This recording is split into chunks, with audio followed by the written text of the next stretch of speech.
Right folks, welcome to another beer review, and today we're going over once again to Cloudwater, and this is a can of the wonderfully named West Coast IPA is Dead, brewed in collaboration with Green Cheek Beer Co, 7.2% ABV. Absolutely love that artwork. Something a little bit different in terms of Cloudwater's branding. So, a clear and distinctly hop-forward West Coast IPA. This is a collaboration that was inspired by the idea that West Coast is at its best when it is living, breathing, evolving. By paying homage to the classics and also by stretching its boundaries, modern breweries are helping it find new audiences. This beer embodies this way of thinking, letting the Simcoe and Citra sing loudly while the malt flavour is relatively reserved. That sounds a little bit like some language I would use to describe beers. Brewed without crystal malt, the IPA is clear without a heavy malt profile. With this IPA, you're getting a clean and bright beer with a rewarding hoppy bitterness underpinned by the fruitiness of the Citra and rich pine of the Simcoe. So, I mean, is West Coast IPA dead? There seems to be a lot of noble, yet not quite their attempts in the last couple of years, I would say, or last few years, especially since we all know that the East Coast, Vermont, hazy, whatever sort of subcategory of a hazy, fruit-forward, bright IPA would be.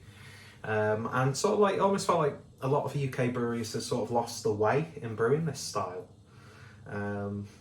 But there have been some good efforts, I would say, but I can't for the life of me think of one recently where, but then again, we're talking years ago when IPAs like this were being brewed much more regularly, and like all the American breweries coming over, it would be like these big, abrasive, bold West Coast IPAs. So, I lost my train of thought there. Yeah, so it's sort of like, I would say, after recent experience, I know what I was going to say, but I'll carry on with this. I've found like the better sort of like flavour profiles of what I remember West Coast IPAs being like. I think you have to depend on sort of like red IPAs and things like that. But that's just my opinion, and as I said, you know, taste buds change and develop over time. Trends come and go, although the hazy IPA is still here to stay. It's probably, I don't know the statistics, but I'd imagine it's the bread and butter of a lot of UK craft breweries. I did have an alright, it was a good IPA, but it was an alright West Coast IPA, and that was the recent one that Sure Shot did with Pressure Drop, the one with all like the 80s, early 90s hairstyles. Didn't review that because I was watching the football and just decided to drink it. Shoot me. But yeah, so I'm quite interested in this. I picked this up from the fridge at Sadler's Cat whilst I was in Manchester recently. And yeah, I've had a few really good Green Cheek beers. I think they have pretty much always been through Cloudwater, through their sort of like distribution when they get American breweries coming in to do collaborations, and then they'll get a few bottles and cans to put on the web store. And yeah, so I'm really interested to see how this one pans out. Of course, I've got brand appropriate merch, which I also picked up from Sadler's Cat, and it's one of those rare occasions where an extra large t-shirt actually fits like an extra large and not a slim fitting extra large, because how does that work? But anyway, beer in the glass, it's exactly what you expect. It was exactly how it was described. I mean, it's not absolutely crystal clear. I would say there's a little bit of like not a haziness or cloudiness, don't know how you describe that. Head dissipated rather quickly, but just looks the part, doesn't it, really? So let's see what we get on the nose. And it's that like marmalade-y sort of aroma. I wouldn't say it's like a pungent sort of aroma in general. You do get that piney character coming through, that ever so slight sort of like dank, resiny element. But what aromas are there are very nice, and you do get a really solid, satisfying yet subtle, as the description suggests. He's read the description before he's read the beer, so he's implanted ideas of what to say during the review.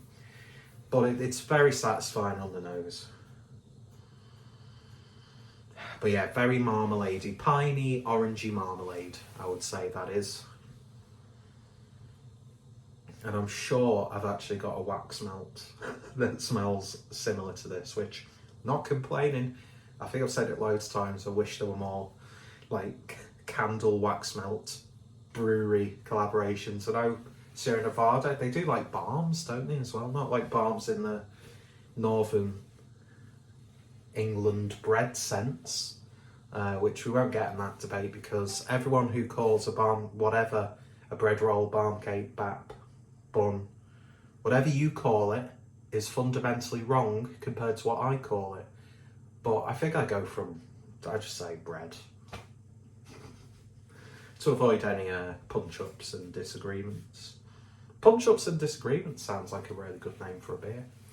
Anyway, waffled on way too long. It smells really nice. The aroma is developing nicely as it's breathing in the glass. And yeah, very much looking forward to this one. Cheers, guys, and cheers. Double cheers. Doppel cheers.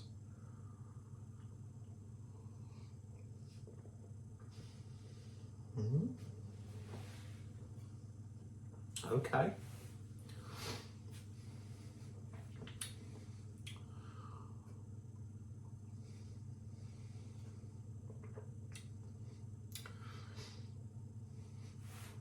It kind of, but not really, takes me back to when I was really exploring craft beers and beers imported from America. But as I said, that's going quite a few years ago now. So that point of reference is just pointless.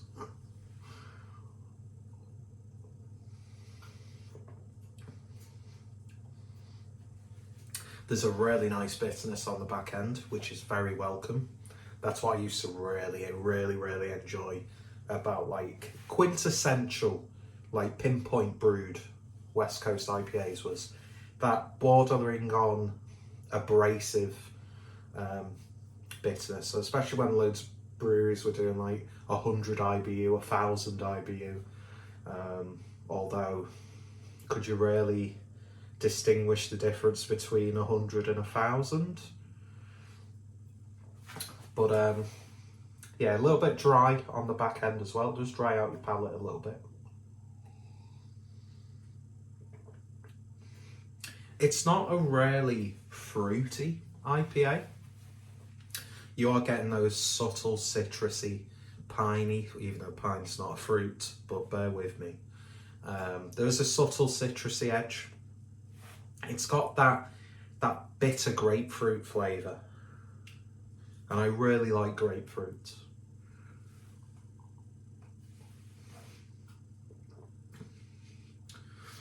The thing with beers like this, it's only 7.2%, but it feels a little bit more because there's not that like soft, pillowy, bright, fruity mouthfeel with a lot of contemporary IPAs, which do really help to mask the ABV and therefore make those beers ridiculously drinkable. This is one that there is a pungency, but I'd say it's more along the bitterness that makes you just want to take your time with it. You feel it a little bit more in the pit of your stomach. Mind you, I've not really eaten that much today, so that's probably why I'm feeling the beer a little bit more. But you've got really less places to hide with a West Coast style IPA.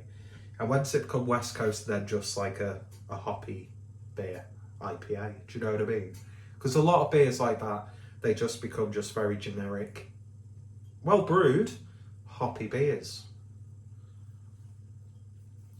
Is West Coast IPA dead?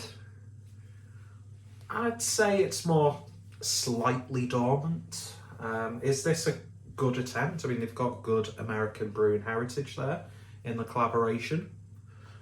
I'm far from any form of like beer scholar or expert. I don't intend to be. If I like a beer, I like it. I know a lot of my reviews, especially when it's the same sort of beers, I'll say the same sort of things. But every now and then, it's just nice to have something that's a little bit different. But I would say, if you want more of a romanticised, borrowed nostalgia, well, not borrowed nostalgia because you'd have tried it. Well, mind you, if you're getting into beers, it would be borrowed nostalgia, wouldn't it? But if you want that sort of like romanticised nostalgia of like the big, bold West Coast IPAs of years gone by, God, he's well read, isn't he? Very eloquent. Then I would say go for something like a red IPA. I do think, for me, my opinion, I want a little bit more of a bolder mouthfeel. And not bolder mouthfeel, a bit more of a bolder malt profile, to the point where it almost has that caramel character. Because I like that, I really, really like that element. Sort of like what you'd get with, and I referenced another brewery's beer at the start of the review, but something like Celebration IPA, which is a bit more redder. And that, to me, that beer as a whole encapsulates my sort of appreciation and experience with West Coast styles. So I'm not going to take anything away from this beer because it's really, really good. But I don't know if this is what I would really consider like a on the nose, tick all boxes West Coast style. But it's very, very good, and I would highly, highly recommend it if you can see it. So if you've tried it, let me know your thoughts, opinions down below. What's your opinions on the whole like West Coast IPA? Is it something that, you know, I don't know, what is it? Is it dead? Is it dormant? Or is it alive and kicking? And what's some of your favourite examples of what you would consider a really like classic on point, not on the point, I was going to say on the nose. The idiocy is a bit on the nose in these beer reviews. Then let me know in the comments down below. Go check out Cloudwater, go check out Green Cheek, and I shall hopefully see you all later. Bye. Waving with two fingers. Something else I could be doing with them. We won't get into it. Crass.